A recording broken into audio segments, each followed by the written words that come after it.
let's look at these three questions. So first it tells you you have A is a 2 by 2 matrix, B is an M by N matrix. They show you what those matrices look like. And it says to just write down the value of M and N. Do you guys remember when Ivy uses this term, which comes up again here? What does that mean? Or what are they telling you by using the phrase write down? Right, they're just looking for answers, no words. Okay, so it says B is M by N. What's the value of M here? 2. And N? 3. Okay, what does the M mean? Number of rows. Number of rows, okay. Which, by the way, this will make sense for something I do in a few minutes. The number of rows that a matrix has is also how many things are in a column, right? That's the same, that's just another way of looking at the same thing. And then N would be the number of columns, which is the same thing as how many elements are in a row, right? Okay, everything with matrices is rows and columns, and it's always in that order. Rows first, columns second. That helps when we do stuff like matrix multiplication, okay? When they give you what's called the dimensions of the matrix, it's always rows first, columns second, okay? All right, then it says find AB. That's asking for you to multiply the two matrices. So A is negative 2, 0, 1, 3, and B is 1, 0, 3, negative 1, 3, 0. Okay, do you guys remember, because you don't do anything with matrices in BC Calc at all, I think, how do you multiply matrices? It's not actually that intuitive. Do you remember what's the procedure for doing this? Okay, so you care about rows of the first matrix, columns of the second matrix. How do you actually multiply a row by a column? What does it mean to do that? Francis? It was like within, never mind. So if I take the first row of matrix A, which is negative 2, 0, and I multiply that by the first column of matrix B, which is 1, negative 1, what do I actually do there? Say? You multiply negative 2 by 1 and 0 by negative 1 and add it. Yes, which is exactly like what? Where do you do that kind of thing? Multiply and then add products. What with vectors? Yeah. Dot product. It's dot products. That's really what matrix multiplication is, just a series of dot products where you're using the rows of the first matrix as vectors and the columns of the second matrix, right? So I said there was a lot of overlap between the matrix topics and the vector topics. We got like 2 minutes into the matrix unit and there's already one, right? Okay, so yeah, you're just doing like a series of dot products here, which means like if I do that here, negative 2 times 1 and 0 times negative 1, and then add those products, I end up with what number? I disconnected unexpectedly, but I'm right here. Everything's fine. Okay, what's the number there? Negative 2. And where does that go in the answer? Yeah, what's the beginning though? Like, we didn't even really, I'm gonna get another matrix here, but like where should I put that negative 2? Left corner, upper corner. Top left corner, because you use the first row and first column, so this should go in the first row, first column spot of the answer matrix, right? So negative 2 goes right there, okay? How many of these am I gonna have? 6 of them, right? Because there's 2 rows in the first matrix and 3 columns in the second matrix, and every row gets multiplied by every column, so it's a total of 6 like dot products that you're gonna be doing, right? Okay, let's finish the top row. Negative 2, 0 times the middle column, 0, 3, should give me what when I do the dot product? Negative 2, 0 times 0, 3?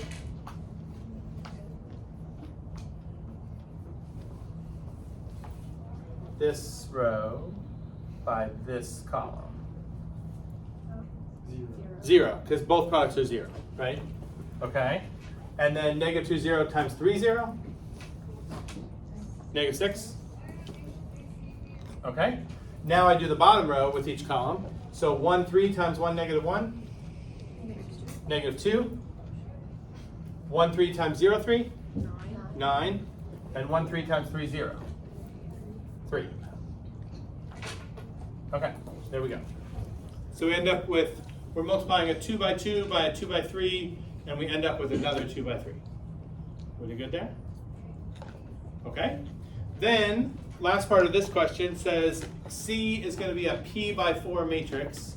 So that is telling us that it has 4 columns, and P is the number of rows it has. Given that the product BC exists, so it's possible to multiply B by C, what's the value of P? So if we're saying we're going to multiply B by C, and B we already know is 2 by 3, and C is P by 4, okay, we're going to use the rows of B, but how many things are in each row of B? 3, because there are 3 columns, right? So there are 3 things in each row of B that have to get multiplied by the things in each column of C. So in order for that to work, this P, the number of rows, which is the same as how many things are in a column, needs to be 3, okay? So 3 is the value that we're looking for there. And again, it's right down, so you don't have to give any explanation or anything like that. I'm just looking for you to get through. Everybody good there? Okay.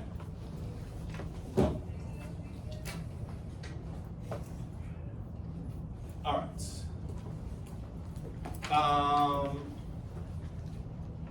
I'm going to get to this in a little bit, but I did something in the other class with this that made that seemed to be interesting to some people. So the idea of whether you can multiply these or not, does it make sense? You need these 2 things to match, right? Do you know what it's called when 2 matrices have that property that like the number of columns of one matrix matches the number of rows of the other matrix? Do you know what it's called? It starts with a C. Nope. But okay, congruent was the first choice here too. So I said, do you want to play hangman for this? So we did this. Surprisingly, it lasted a while before we got to the right word. So all right, wait. Yeah, okay. And I gave you the starts with a C. Congruent? Okay, it's not congruent. Opposite. It's letters. Yeah, you have to guess the letters. Yeah. Oh, okay. N. N. There's no N. M. S. M. There's no S. M there is. Oh, it's not Composite. Nope. Component. Nope. E. There is an E. It's not composite. Comparable. What is it? Comparable? That's good, but that sounds like it should be right, but it's not right. P. There is a P. Composite. No.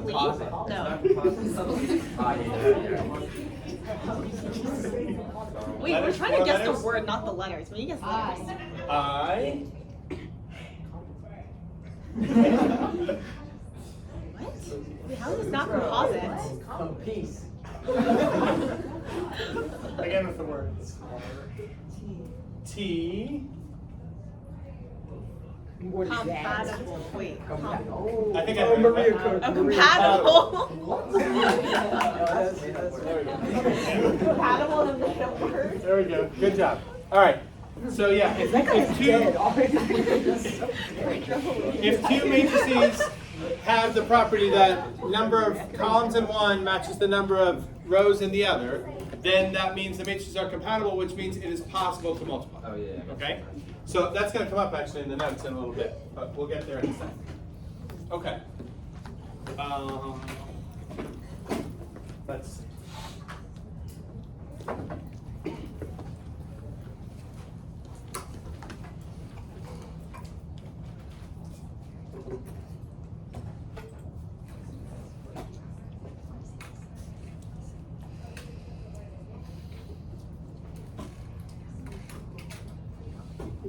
Okay, so like I said, today is mostly just like terminology, notation, and some of the basic operations that we're going to go through. So let me put this stuff up first. Okay, so a lot of this you probably have seen before, but since it's been a while with matrices, you might need a little bit of a refresher. So naming matrices. You typically use a capital letter to give the name of any matrix, but we also use the lowercase version of that same letter with subscripts to represent the individual entries in the matrix. So if I want to call this matrix A, this whole thing is matrix A, each of these elements in here would be referenced by little a with some subscripts. So little a subscript 1, 3, everything is rows first, column second. So A 1, 3 means the element in matrix A that's in the first row, third column, which would be this 3 right here, right? A lot of times when it's not confusing to do so, we don't use the comma. So you might just see A sub 1, 3. That's not a 13, right? First number's the row, second number's the column. So as long as it's not ambiguous to do that, that's probably what you're going to see. If we had a big matrix where you have like double-digit numbers of rows and columns, then you need the commas, right? Because if you have like A sub 1, 2, 7, okay, you need a comma to know, is that first row 27th column or 12th row 7th column, right? But anything that we're going to be doing, we're not going to get into huge matrices like that. We will have single-digit numbers of rows and columns, so the single-digit subscripts with 2 of them is clear. First one's the row, second one's the column. Those are called the indexes. I is the row index, J is the column index. I talked about dimension already. That's the size of the matrix, rows first, columns second. Sometimes you will see the term order. That tends to be more of an IB term, like you might see IB refer to order of a matrix. Now I just told you on your exam, you're not really going to get reference on the test to a matrix by IB, but on your homework sheets, since the book that was used to produce those was also written for the IB exam at the time, you might see something referring to order of a matrix. You should know order and dimension are just interchangeable terms. They mean the same thing, okay? And then the last one on this slide is a square matrix is a matrix that has the same number of rows and columns, right? So it would be like an M by M matrix, 2 by 2, 3 by 3, 4 by 4. We're going to spend a fair amount of time talking about square matrices because square matrices have some properties and some concepts that only apply to them. So some things apply to matrices in general, but some things only apply to square matrices, okay? One of those that's coming up relatively soon is determinants. You guys remember determinant of a matrix? That's only defined for a square matrix. You can't have a determinant of like a 2 by 3.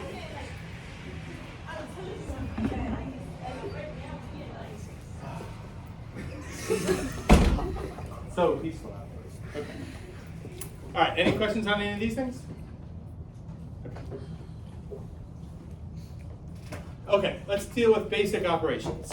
Okay, so here's some more overlap between matrices and vectors. Okay, we'll take the simplest operations first. Adding and subtracting are the easiest ones.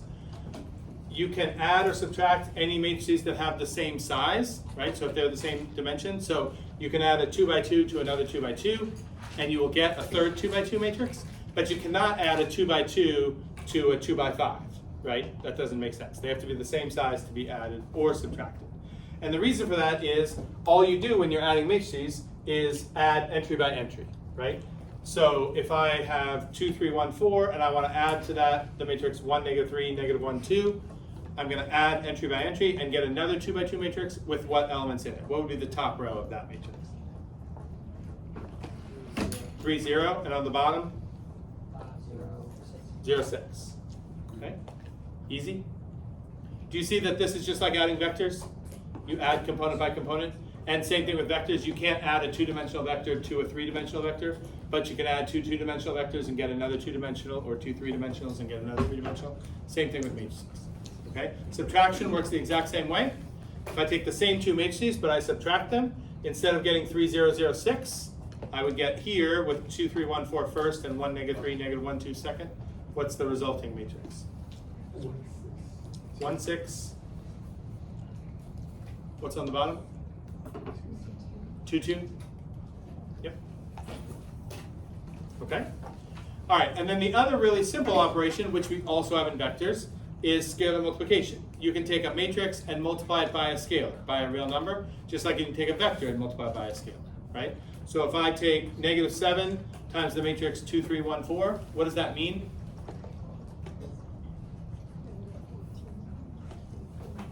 Right, I'm just going to get another 2 by 2 matrix where all the entries here have been multiplied by the scalar, right? So it would look like that.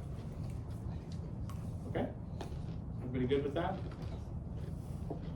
Okay, so those are the simple operations. Now, the one that's more complicated is the one that was alluded to in the warm-up, where you're multiplying 2 matrices together. So not a scalar times a matrix, but a matrix times another matrix. Okay, and here's where the compatible idea comes in. Okay? So I'm going to use the same 2 matrices I had on the warm-up, and I I did this intentionally, I'm sure, at the time. I don't remember why. These are the same two matrices we had on the warm-up, but for some reason I switched their names, right? So the 2x3 matrix, which had been called B on the warm-up, is now referred to as A. Opposite for the other one, okay? B is the 2x2, A is the 2x3. So if I try to multiply these matrices in this order, like A times B, I end up with a 2x3 multiplied by a 3x2, right? Compatibility, if you write the dimensions of the two matrices you're trying to multiply together, compatibility is determined by whether or not these two in the middle match, right? You need the number of things in a row, which is how many columns the first matrix has, to match the number of things in a column, which is how many rows the second matrix has. So if these two numbers match, they're compatible. These don't, so we just say that this multiplication is not defined, right? If you tried to do this, you'd be taking like the row 1, 0, 3 times the column negative 2, 1, and when you try the dot product, you have 1 times negative 2, 0 times 1, but then there's nothing to multiply that 3 by. That's because they're incompatible, okay? So we just say you can't do that. Now with this example, if I switch it around and put the 2x2 on the left and the 2x3 on the right, then I'm multiplying 2x2 by 2x3. Now the two inside numbers do match, so these are compatible, right? And this is the exact one we just did on the warm-up, so we don't have to do it again. It's going to come out to this. And we know we got a 2x3 when we did this. Can you see that when you write this down, not only is this telling you whether or not you can do this, but we can predict that we're going to get a 2x3 there. How does this tell us that we're going to get a 2x3? The two red numbers are telling you that you can do it, right? Where does the 2x3 come from? The outside numbers, okay? So if these match, you can do it. If they do, then these numbers in that order are the dimensions of what you're going to end up with. So if I was multiplying a 3 by 5 by a 5 by 2, could I do that? 3 by 5 times 5 by 2? Yeah. And what would the answer matrix look like? 3 by 2. Okay? Make sense? All right. Now, sometimes it is possible to multiply matrices together in either direction, but you don't get the same results. Okay? So let me show you a couple examples of this. First of all, does it make sense? If I take two 2x2s, obviously they're compatible, and I could multiply them either way. It wouldn't matter which 2x2 I had on the left and which 2x2 I had on the right. They're going to be compatible, and when you multiply a 2x2 by another 2x2, what kind of matrix do you get for your answer? Still 2x2, okay? Now, if I do it this way, I care about this matrix's rows and that matrix's columns, right? But if I switch it and do it this way, now I care about this matrix's rows and that one's columns. So does it make sense if I'm multiplying different things together for my dot products, like we're supposed to be doing a series of dot products, if I'm looking at different vectors for the dot product, I'm probably not going to get the same answers. I might coincidentally get the same answer, but there wouldn't be any reason to expect that I should get the same answer when I did this, right? So let's try it in this case. If I do the top one, 2, 3, 1, 4 times 1, negative 3, negative 1, 2, what's in the top left corner of the first matrix product? Negative 1. It's 2 minus 3, right? So negative 1 followed by what's on the other top entry? 0. And on the bottom, I would start with 1 times 1 plus 4 times negative 1, which is negative 3. And then the bottom right should be 5. Good. Okay? All right, so that's the matrix we get when we put 2, 3, 1, 4 on the left. But if 2, 3, 1, 4 is on the right now, can you see, when I started out, it looks like it might be the same. What's in the top left here? It's still negative 1. And you notice it's still 1 times 2 plus 3, negative 3 times 1, right? I have the same products that I'm getting there, okay? So I still get a negative 1. But in the top right now, 1, negative 3 multiplied by 3, 4, that is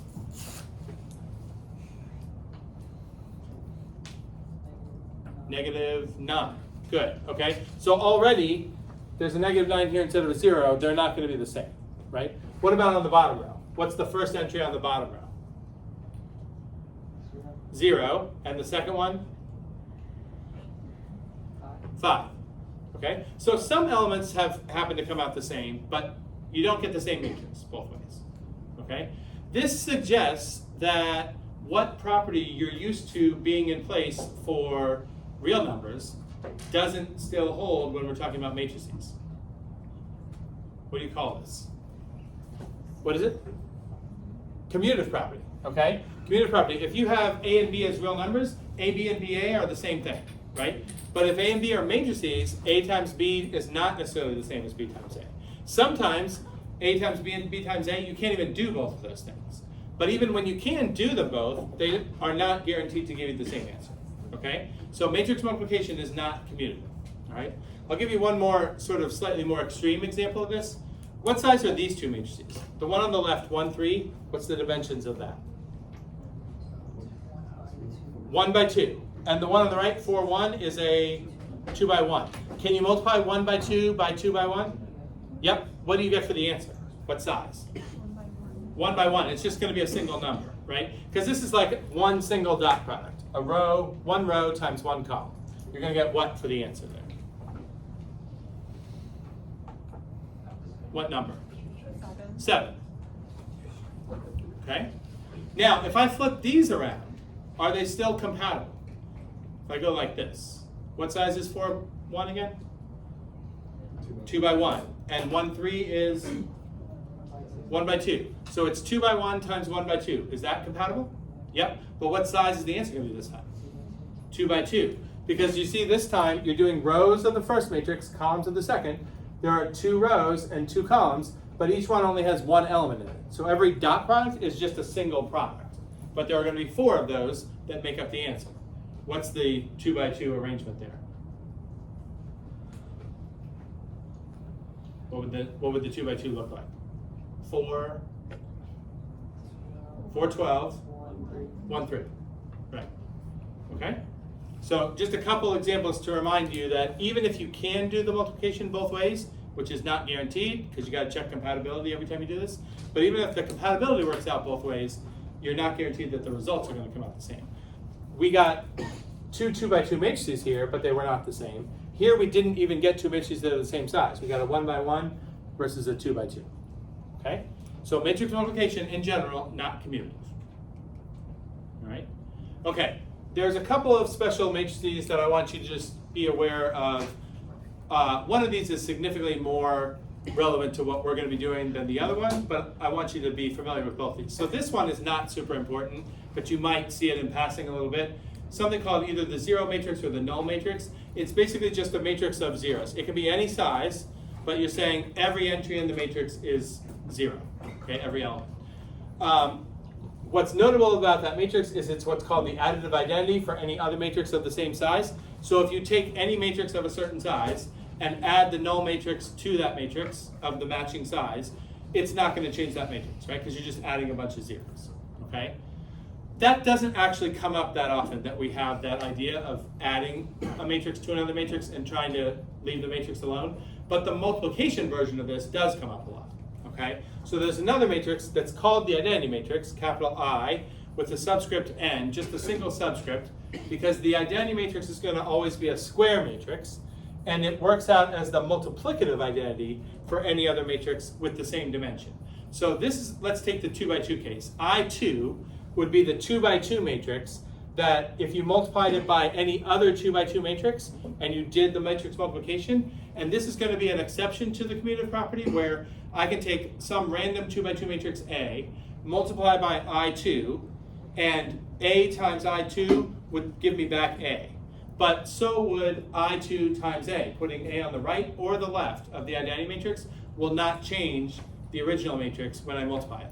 Do you know what kind of matrix does this? It's not a matrix of ones like this matrix of zeros is because of the way matrix multiplication works differently from matrix addition. How can you get a 2 by 2 matrix that would not change another matrix when you multiplied it? Yeah? 0, 1, 0, 1, 1, 0? 0, 1, 1, 0. So where are you putting the ones? On the top right and the bottom left. Or sorry, is it 1, 0, 0, 1? Yeah, you want ones on the main diagonal, Yeah. and then you want zeros everywhere else. So yeah, this is the 2 by 2 version of that, okay? And the pattern, it's always going to be a square matrix, but the pattern is the ones only go on the main diagonal, however many elements you need on the main diagonal. And everywhere else that's not on the main diagonal, so everywhere where the row and column number are not the same, you put a 0. Yeah? Can you express any constant, like the number 4, as just kind of any dimension of the identity matrix, like just 4 is 0, 0, 4?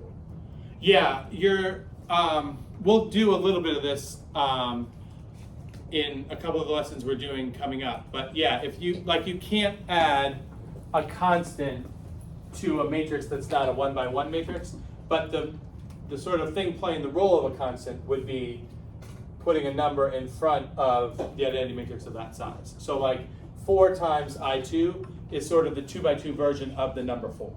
Yeah, that does work. Okay, so here are I2 and I3, and these are not the only 2 identity matrices, but they're the ones we're going to use by far the most, because most of the work we're going to do is either going to be in the 2-by-2 or 3-by-3 case.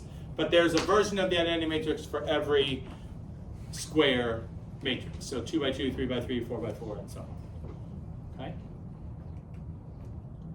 And like I said, here, commutative property does work. You can put a matrix A, and it's going to have to be a square matrix in order to be compatible on both sides, right? If this is 3-by-3, you would have to have a something by 3 matrix to work with this on this side, but you'd have to have a 3-by-something matrix on that side. So the only thing that can be put on both of these, the only matrix that's the same matrix that would go on both those, would have to be 3-by-3, right? And if you do the 3-by-3 times this on either side, A times I or I times A, you're going to get back A. All right? Okay, one last thing we'll look at today.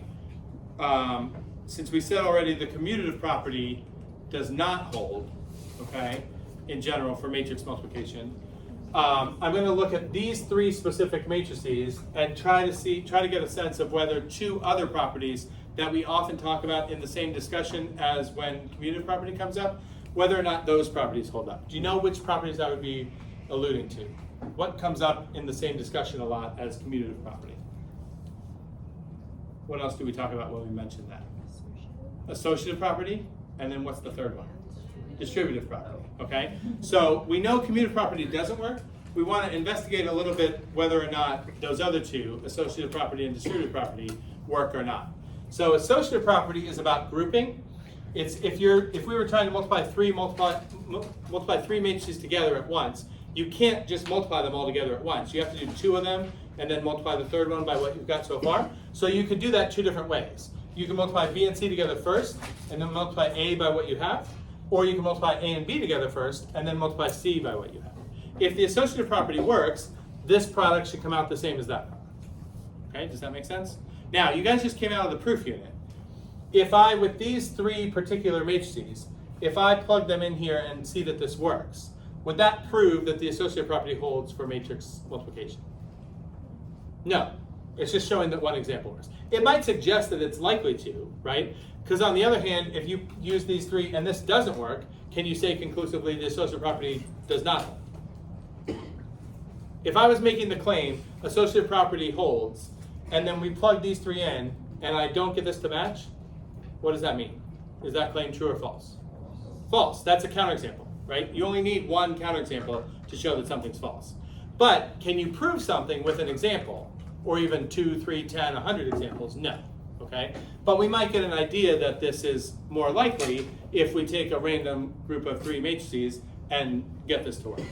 Okay? So let's try this with the one on the left, associative property.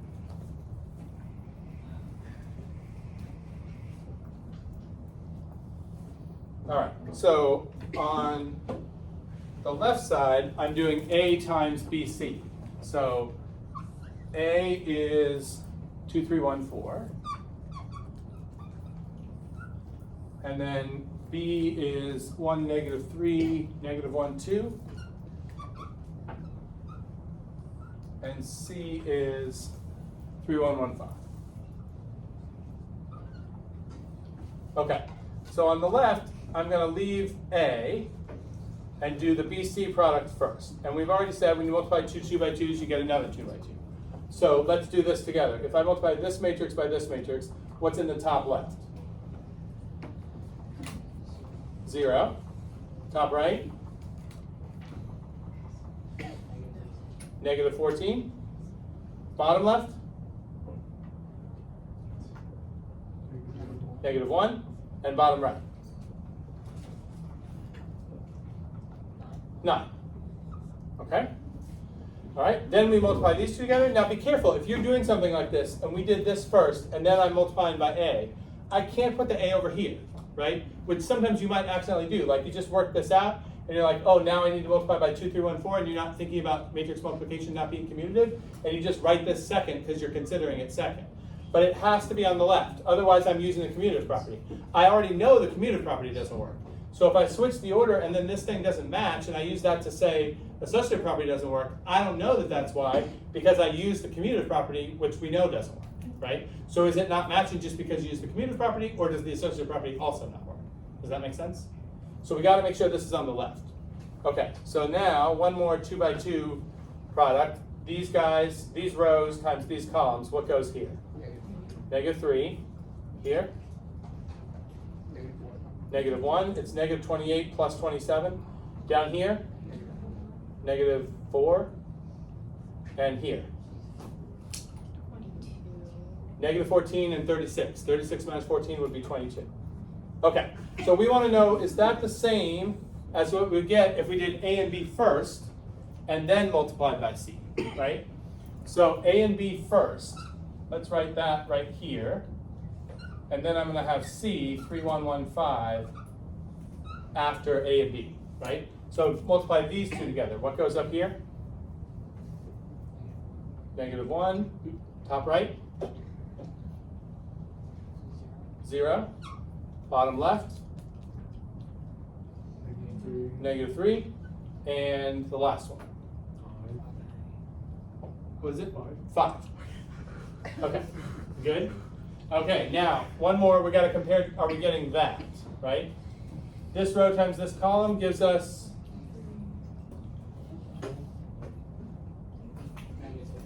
what? -1, 0 times 3, 1? -3. So far, so good. Right here? -1. Down here? -4. So far, so good. Is this 22? -3 plus 25, 22. Okay, these match. Okay, so does that prove the associative property works? It does not.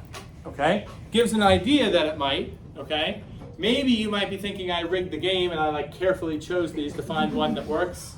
You're probably thinking I did that, right? But if you all just like picked, if I just let everybody pick their own 3 2 by 2 matrices and you all do it and it works for all of you, and you have like 28 cases now, it still doesn't prove anything, but it gives a lot more credence to the fact that like, yeah, this might be a property that works, okay? I will spare all of you all of that and tell you that for matrix multiplication, the associative property does work, okay? And you are not responsible for the proof. Can you think of how you would prove this? Like we said, you can't just take example after example. You're not really making any progress there. How could you actually make progress and prove it? Let's say just for the 2 by 2 case. What could you do? Yeah, you would, instead of picking specific things here, you would have like A, B, C, D, E, F, G, H, I, J, K, L, right? And when you did the multiplication, you'd get a big mess of alphabet soup over there, right? But at the end, this thing here would represent abstractly the same thing that you got over here. And that would say no matter what. But that would only prove it for the 2 by 2 case, okay? So there's still like 3 by 3 and so on. We're not going to do any of that. You don't have to worry about that, okay? All right, what about distributive property? Commutative property didn't work, associative property did. So distributive property, there's not like a pattern forming here yet.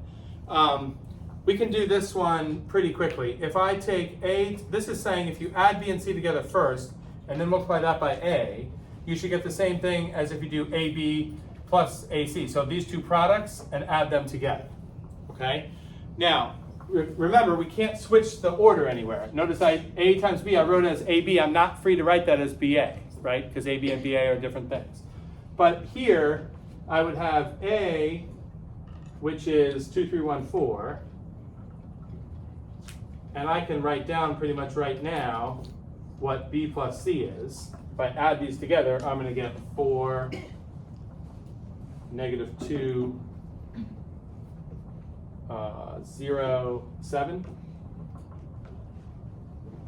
Okay, so I want to know if that product compares to, let me do this one up here. AB we already did over there, -1, 0, -3, 5. Okay, AC we do still have to do. So can I multiply these two together? If I do 2, 3, 1, 4, multiplied by 3, 1, 1, 5, what is that? 6 and 3, 9.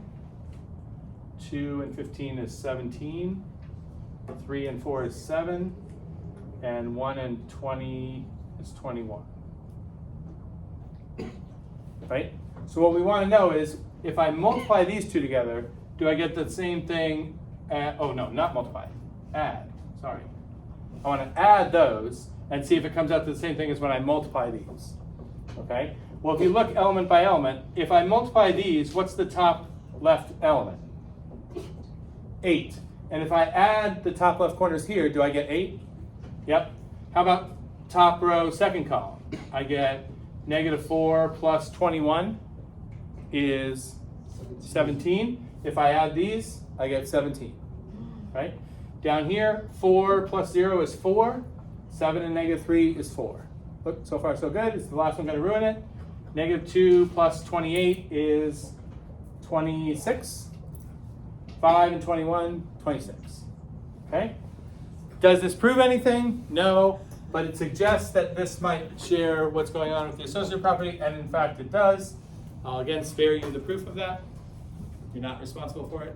So you can know of the 3 properties we usually talk about together, commutative, associative, distributive, the only one matrix multiplication doesn't have is commutative. But you're going to notice there are a lot of times where the fact that matrix multiplication is not commutative changes how we have to look at things from how you operate on real numbers. Okay? So we'll see that in some of the lessons going forward. Okay? All right. We've done what you need to do to be able to do the homework for the first lesson that I gave you today. We're not continuing with this for a couple of days now. Okay? Tomorrow is IB problem 6. That's pre-calc calculus stuff, but you're doing it in groups. Okay? It's a with calculator problem. If you're not bringing your calculator all the time, you should bring your calculator tomorrow.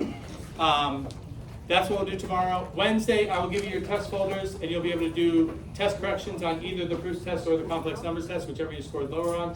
So it won't be till Thursday that we pick back up with this stuff. Okay? I finished the proofs test. I didn't put them in the computer yet, but I will be doing it this afternoon. So you'll know what your proof test grade is. But Wednesday is the day I'll give you your folder so you can see both.